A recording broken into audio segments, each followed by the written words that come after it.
Welcome, everyone. If you have any trouble hearing, move towards me. There's plenty of room.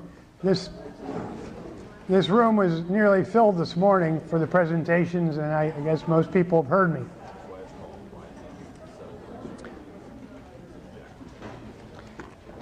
I'm Jack Brubaker. I was born in Bird-in-Hand. Those of you who live around here know where Bird-in-Hand is, right in the middle of the tourist world. And I grew up on a duck farm there that my grandfather owned. Went to the Conestoga Valley Schools, Dickinson College. Then I taught school and did some other things and finally wound up in journalism in Virginia and came back home and worked for the local newspaper. I'm semi-retired. No, that's not true. I'm almost entirely retired. And I write a column once a week for LNP, which is the name of our newspaper here in town. And I also write magazine articles, and I've written 6 books, and I'm working on another one. And I give talks occasionally, including right now. I'm going to talk about some things related to the Brubakers. I'm just curious, how many people in this room are Brubakers by name? That is your name now, your surname. Not too many. Most of you have other names. Yeah. No, your name, your surname right now. Not too many. Thank you. Okay, I just was curious, and now I know. And I was sort of stalling for my wife to bring me back a glass of homemade horseradish water. They closed the little deli bar here. Okay. And I also was waiting for her to come back because I've talked a little about her. My wife, Chris, her surname is Conant. She's a Conant from Massachusetts, C-O-N-A-N-T. And she's very familiar with the Conants living all over New England because the Conants arrived in Massachusetts 100 years before the Brubakers got to Lancaster County. The first Conant, Roger Conant, founded Salem, Massachusetts in 1623. So she pulls rank in our house, at least in that respect. And most others, I should say. But when she first came to Lancaster County, she came to meet my parents before we were married. And she drove into Lancaster County and she passed Lancaster Motors and Lancaster Plumbing and some other Lancaster enterprises. And she said, "Do these people own this place? Is there a Brubaker mafia?" Well, I spent a little time dissuading her about that. There are quite a few Brubakers in Lancaster County. I know a number of you have come from outside Lancaster, but by far, I think the majority of people who are here live here. It's still a very popular name in Lancaster County. And the question for discussion in this session is, why did Brubakers decide to settle here rather than in Philadelphia, in Germantown, where a settlement of Germans had begun in 1683, a long time before, or say farther east in Chester County. Why so far west in Chester County? Lancaster County wasn't so designated until 1729, 12 years after the first Brubakers got here. So they didn't move to Lancaster County, they moved to Chester County. But why did they move the whole way over here, actually on the frontier, when they could have lived in the more civilized area? I'll give you the simple answer. And then you can leave if you would like. This is just a very short answer, and then the rest is going to be more complex. The answer to why they came here is because an earlier Mennonite group came in 1710. Some 50-some families came, the Hans-Her group. The most identifiable item that they left behind is the Hans-Her house. Some of you have seen it in Willow Street. Those people settled in Strasburg and Lampeter and Willow Street. And the Brubakers and the Hershey's and other families who moved here in 1717 had heard that those people settled on pretty good land and that it was a good thing. And they were urged to follow, and they came, and that's why they came. That's it. All right, here's the more complex answer. You know, it took some courage and determination to leave Europe behind and come to America. That's true of everybody who came here. But why would they do that? And why would they come specifically to here? First of all, I'm going to give you a little background before I answer some of those questions. William Penn, Pennsylvania's proprietor, was vitally interested in promoting this Commonwealth, particularly the southeastern Philadelphia area and the south central, this area. And he promoted it to adventurous British, Quakers, and other Europeans. He boosted Pennsylvania for settlement because he believed he could create a new land of religious tolerance. We all know that. But he also wanted to sell Pennsylvania land because he was going broke, and he really, really needed money. Penn planned to create a second settlement on the Susquehanna River. He patterned this second settlement on the first, Philadelphia, on the Delaware River. That was called the first settlement. The second settlement was to be here on the Susquehanna. We're about right where we are now, about 7 or 8, maybe 8 miles from the Susquehanna River. And he envisioned this Susquehanna settlement growing and encompassing a large area, becoming a large city like Philadelphia, like London. Eventually Lancaster may have become a part of Susquedelphia. He promoted this settlement in a broadside that he supposedly wrote himself in 1690, 27 years before the Brubaker ancestors came here. And he said this about this area: that which particularly recommends this settlement is the known goodness of the soil and the situation of the land, which is high and not mountainous, also the pleasantness and largeness of the river being clear and not rapid, and broader than the Thames at London Bridge. Susquedelphia never happened, of course. And Penn's sons eventually sold most of the 16,500 acres that had been set aside for this manor. Penn had manors all over Pennsylvania, but this was actually called Penn's Manor. Penn's promotion did not entirely fail. Excuse me, I'm going to take a drink of horseradish juice. I should promote this. This is from Lake Hawk Manor.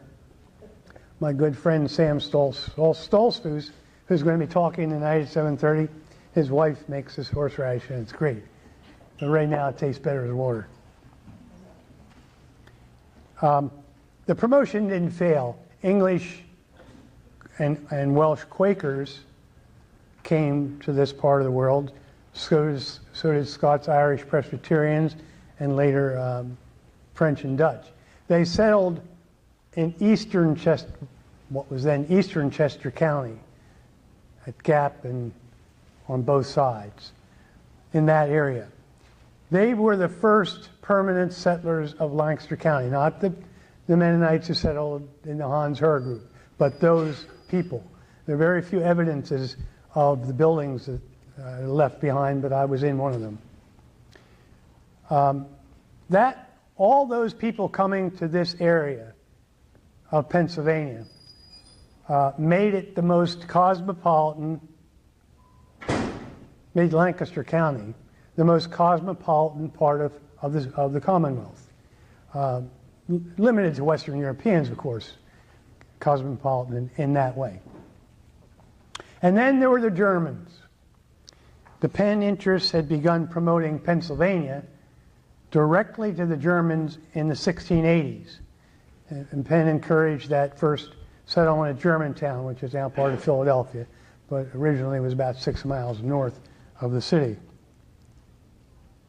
12 years after 1683, in the mid-1690s, as Martin Brubaker explained this morning, Penn traveled up the Rhine River to sell Pennsylvania to the Germans directly, including the Swiss-German Mennonites displaced from their homeland by religious persecution. Meanwhile, the Germans themselves were promoting Pennsylvania. Many Europeans in general, and Germans in particular, were disenchanted with that area of the world in the 17th century. There had been too many wars and the plague, which wiped out an enormous number of people. Europe, many believed, by the late 1600s, was doomed. Writing to his parents as one of the first residents of Germantown, a young Francis Daniel Pastorius said this: "I behold the woeful judgments." Now he's in Germantown, writing to his parents back in Germany.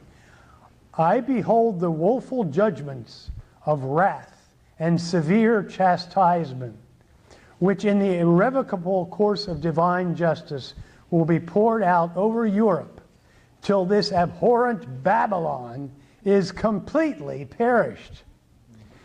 Now, dearly beloved parents, if you want to escape the plagues destined for Germany, do not partake of her sins, but go and leave her." The first direct appeal to move here from Germany that received a wide audience seems to have come from a Lutheran pastor named David Faulkner. Faulkner shared the bleak thoughts of Pastorius. He believed Europe was doomed to death by famine, pestilence, or the French. Looking for a way out, he had traveled to Pennsylvania in 1683. And he returned to write a pamphlet. Excuse me, he didn't come in 1683. He came later than that. He came in the late 1690s. Looking for a way out, he wrote this pamphlet. And he translated it, I translated it as Accurate Tidings from Pennsylvania. It was published in 1702. And it was circulated by fellow Pennsylvanians in Pennsylvania by Pastorius and his friends. It was a glowing description of this area as a paradise to escape the apocalyptic collapse of Germany. And this is what, did I call him Faulkner? Faulkner probably would be the more correct pronunciation. This is what he said, among other things.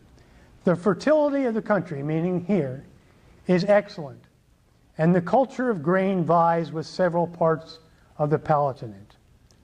Only in Pennsylvania there is more force and strength, whereby all things grow with a more rapid energy."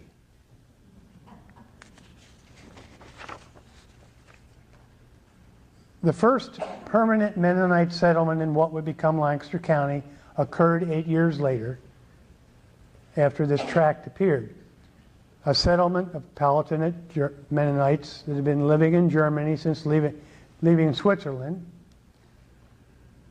abandoned Germany and came to America, and those were the Hans Herr Mennonites. William Penn was aware of these people who came in 1710 because he wrote to the British ambassador to tell him that 50 or 60 Swissers were coming to Pennsylvania. It is sometimes said that these people came to Lancaster and other Pennsylvania communities and other colonies seeking religious freedom. This is only partially true. In fact, religious persecution of Anabaptists by the Swiss Reformed Church, particularly in the Swiss cantons of Zurich and others, drove the Mennonites to the Alsace region of France and then into the metropolitan region of Germany. But they left that region not as much because of religious persecution, not that they didn't get it, but because they were seeking economic opportunity. And maybe some of them just adventure. That area was overflowing with farmers. There were just too many farmers and not enough land. It was something like Lancaster County today. Too many Amish and not enough farms for them to farm. So they leave here and start settlements elsewhere. So some of these Mennonites sought to improve their economic opportunity in the New World. I want to add that the Mennonites were persecuted to a degree in Germany, and repression would be a better word. They were not free to build their own houses, own their own houses. They couldn't educate their children as they wanted to, and they couldn't worship as they wanted. But these restrictions weren't like being boiled in oil or drowned, which is what happened in Switzerland. In any case, whether for economic improvement or to escape religious persecution or to avoid the collapse of Germany or simply for the adventure of moving to a new place, all these Swiss German Anabaptists were looking for a better place to farm and raise their families. Now, 7 years ago, we celebrated those first Mennonites who came here, the Hans Herr group. There was a lot of talk at the time they moved here about the fertility of the soil, but it took all those farmers to actually come here and work the land and prove it. And they did. And we know this because they named their towns Fertility and Paradise and so on. We know this also because that 10,000 acres of land that they owned, they decided they wanted to expand on by inviting other Swissers to move here.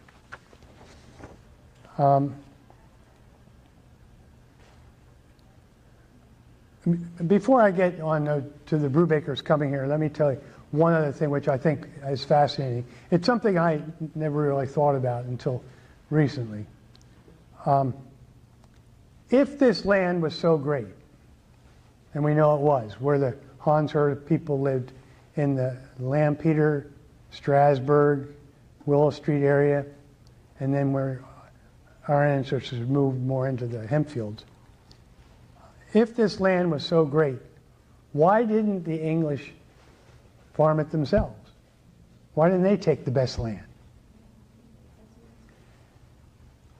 I found an answer in John Ruth's book. Have any of you read John Ruth's The Earth is the Lord's? Right. Takes a while to get through it. It's a book this thick. It's a great book. It's a wonderful book. Ruth quotes from a letter in that book from a 19th century traveler, Charles Miner. And Miner explained why, from his point of view, the English sold the best land to the Germans, albeit at an inflated price. He sold it the Penns sold this land at price double the going rate in this part of the world. So they knew what it was worth. But Miner said he had been told that this is why the English didn't settle here. The heavy timber of the soil and the difficulty of clearing it frightened the Welsh, Irish, and English settlers, so that they came back from it to other lands far inferior and more lightly wooded. However, it was better understood by the Germans, who were the first settlers of it, their descendants retaining it ever since. According to other early settlers, Mennonite settlers' sources, Mennonite settlers followed the wisdom of the time, which Hans Groff apparently believed. He's the fellow who settled at about this time. He settled Groffdale in Earl Township. And he located his land, he said, by looking for the largest trees, because he was following the dictum that where the wood grows heaviest, there the soil must be best. And he found big, strong trees and a good spring, and that's where he stopped. Anyway, by 1716, these first Mennonite settlers were often the people who settled in the Willow Street, Lampeter area, had been so successful that they decided to send a messenger back to the Old World and persuade their friends to come over from the Palatinate and join them. Martin Kendick probably was that messenger. His grandson, Martin Kendick's grandson, later said that Kendick conveyed a glowing description of the land in the watersheds of the Conestoga and the Pequea, which is where those first settlers built their homes and their farms. Among other things, Kendick told his relatives in the Palatinate that he had built his Strasburg area home, quote, wholly of walnut logs, unquote. Something that probably would have scared the English, but the Germans weren't afraid. Spurred by Martin Kendick's message about the prosperity of these Lancaster lands, as well as by the continuing population overload in Germany and increasing taxation of Anabaptist land there, the more displaced Swiss Mennonites decided to come to America in 1717. These included the Brubakers. In the late spring of 1727, at least 363 immigrants, probably more, sailed down the Rhine to Rotterdam, on to London, and then came to America on 3 ships. And they arrived in Philadelphia 300 years ago this month. Imagine what the appearance of so many Mennonites would have made in downtown Philadelphia. All those Quakers watching all these Mennonites coming into town. Well, it must have been something. All those Germans swarming off the ships. The immigrants arrived, it was said, quote, without producing any certificates from whence they came or what they were, unquote. And they were promptly notified that within a month they had to take an oath of loyalty, or what was called an equivalence assurance, or they would have to return to Europe. So the first Brubakers were undocumented immigrants. Some people today call undocumented immigrants illegal aliens. I would like to mention that our ancestors, the first Brubakers, were undocumented immigrants or illegal aliens, and so some people today should watch how they throw those words around. They took loyalty oaths, and they were naturalized as citizens by 1729. And most Brubakers turned out to be pretty decent Americans, right? Most of those people settled to the north and west of the 1710 immigrants. That is, well, most of all those Mennonites, but talking about the Brubakers specifically. Those Brubakers settled in the Hempfields, East Hempfield, Lancaster Township, and Manor Township. Hans Pupather, or Brubaker, and Christian Hershey, ancestor of the chocolate entrepreneur who created a whole town, split a 1,000-acre tract on both sides of the Little Conestoga Creek. Much of that land lay west of the Little Conestoga and between the present Harrisburg and Columbia Pikes. The Hersheys settled to the north, the Brubakers to the south. And Hans Pupather, or Brubaker's relatives, Jacob and John, along with a fellow named Peter Swar, took another 700 acres immediately north of the 1,000 acres. And this 700 acres was also on both sides of the Little Conestoga Creek. So all the 1717 Brubaker families settled on these 2 tracts, according to Landis H. Brubaker, who wrote an article about it for Pennsylvania Mennonite Heritage in 1982. They formed the A, B, and C Brubaker lines, and I would wager to believe that almost everybody in this room is from the A, B, and C lines, right? E. E. Okay. But most A, B, and C, right? A. And you're familiar with Ferris Brubaker Gibble's book, the Blue Book. You can buy one if you want next to the T-shirts out front. In 1951, he put together the genealogy of the Brubakers, and you can find your A, B, C, or E line there. We might assume that all these Brubakers had similar reasons for coming here. The goodness of the soil being one of them, but we don't know the exact motivation for any human being 300 years ago. I don't even know what I'm going to do. Yes, I do know what I'm going to do tomorrow. I'll be back here. But I'm not sure about the next day. In any case, Darwin Martin said in his lecture this morning that some of these people knew exactly what lands they wanted when they came here. They had them plotted out.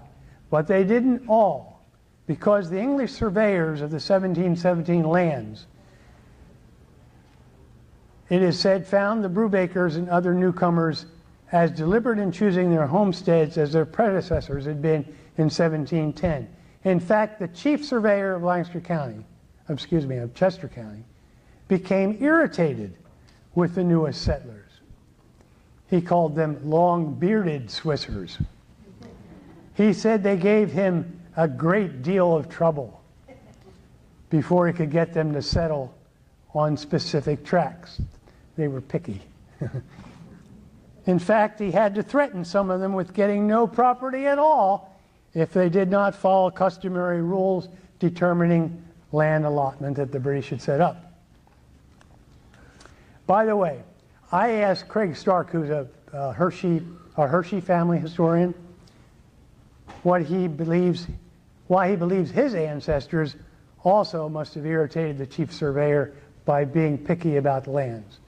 The Hersheys, by the way, are celebrating their 300th anniversary in America next month with a big reunion. Craig Stark gave 3 reasons that are slightly different from the ones that I gave before. The Brubakers coming here. That's why I say motivations are difficult to assess. They're multiple. He said they came here because the soil in the Little Conestoga watershed is thick and black and similar to the soil in the Swiss cantons where the Brubakers had originated.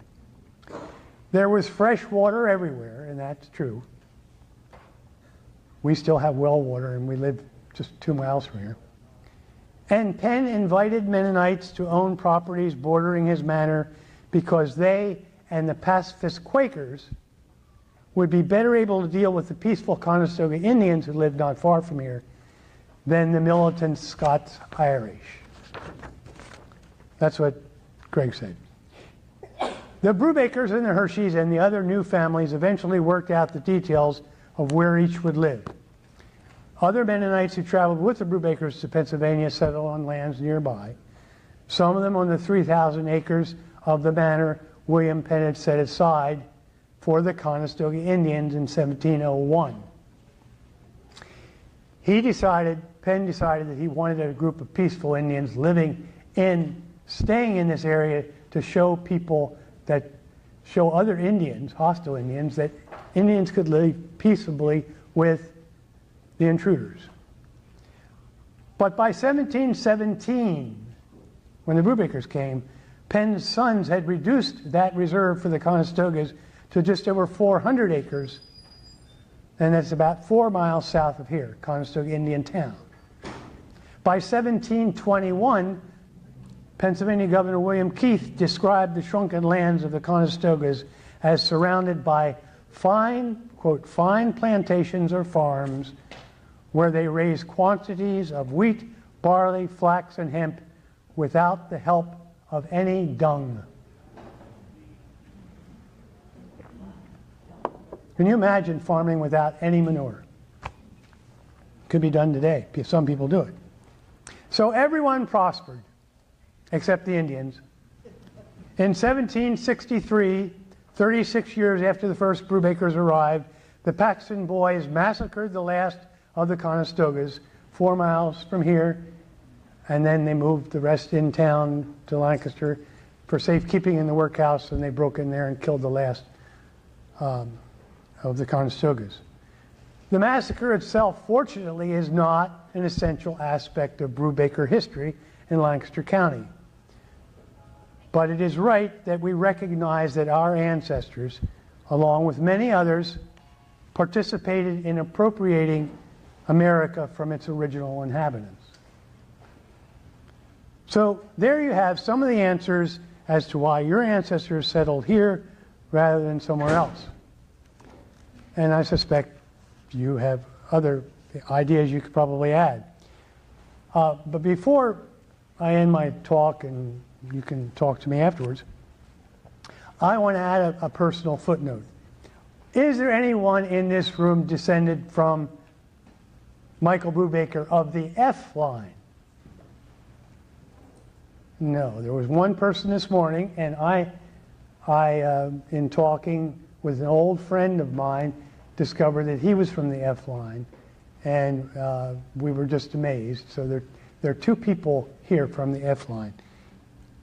Michael Brubaker and his wife Eleanor came over not in 1717, but sometime between 1717 and 1727. We don't know exactly when. Ship lists weren't kept. So I'm not celebrating the arrival of my direct ancestors 300 years ago. They came a little later. Descendants of Michael Brubaker are not even absolutely certain they're related to the other Brubakers of the A, B, and C line. Not absolutely certain. Jane Evans Best, the genealogist, knew more about this possible connection than anyone I know. In a July 1993 article for Pennsylvania Mennonite Heritage, she asked, was Michael Brubaker related to the other Brubakers in Lancaster County, and if so, how? And she answered, at least this is how I read her answer, and I talked to her too, that the relationship is unproven, but possible, even probable. Their ancestors all lived in the Zurich area of Switzerland. And they may have been siblings or cousins or not. But there is no question that Michael Brubaker, the immigrant, was very different from the earlier Brubakers. Let me dwell on this just a little bit, because I'm descended from him, so I can say what I want. But it is interesting. When I found out that he was a Lutheran, it practically knocked my head off. It was like this morning when Martin Brubaker, am I saying your name right? Martin, yeah. Yeah, Martin. Pardon me? I said Marty to some. Marty. When Marty, no, it wasn't Marty, it was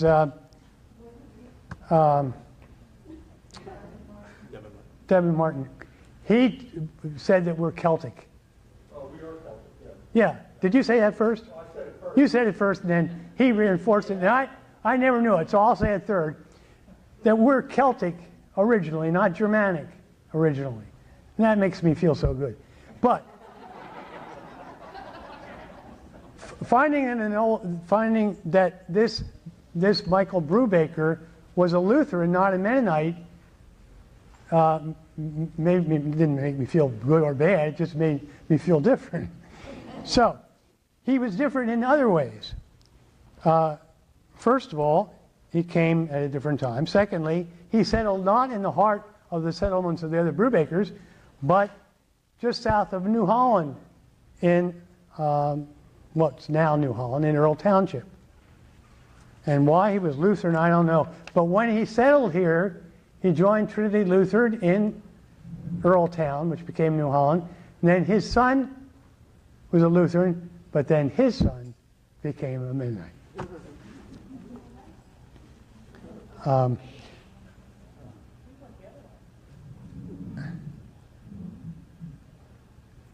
I'm going to add, I just want to tell you that about Michael Brubaker, but I want to add another footnote about that's more germane to why the Brubakers settled here. In case anybody's been wondering, and I know there are quite a few people here from outside Lancaster County, and maybe even those of you from Lancaster County haven't heard it recently, but this really is some of the best and most productive soil on earth, now as well as then. Lancaster has long been ranked as the most productive non-irrigated county in the United States, and I have 5 minutes. For natural fertility, it has few rivals worldwide. Truly, the Brubakers knew how to choose the best land to build their cabins, farm their fields, and raise their families. And that raises one final question, which I will ask. If the early Brubakers and Hersheys and Hers were all smart enough to recognize the value of this land, why did some early settlers keep going, traveling across the Susquehanna to farmland that is pretty good, but not the best? Why did so many pioneers cross the river by 1749 so that York was made into a separate county 20 years after Lancaster was made into a county? Why? Why didn't they stay here? There was still some land here. Now, the answer to this question is simpler than you may think. The answer is that the 1717 immigrants and all those who came after, if they ventured to the banks of the Susquehanna River and encountered a sign placed there by a satisfied immigrant, and the sign was printed in both English and German, and it said something like this: this land, the land to the east of this river, contains some of the most fertile soil in the world. The climate is perfect for agriculture, with little need for irrigation. This also is a fine place to build your cabins, raise your families, and worship your God. Those who could read remained here.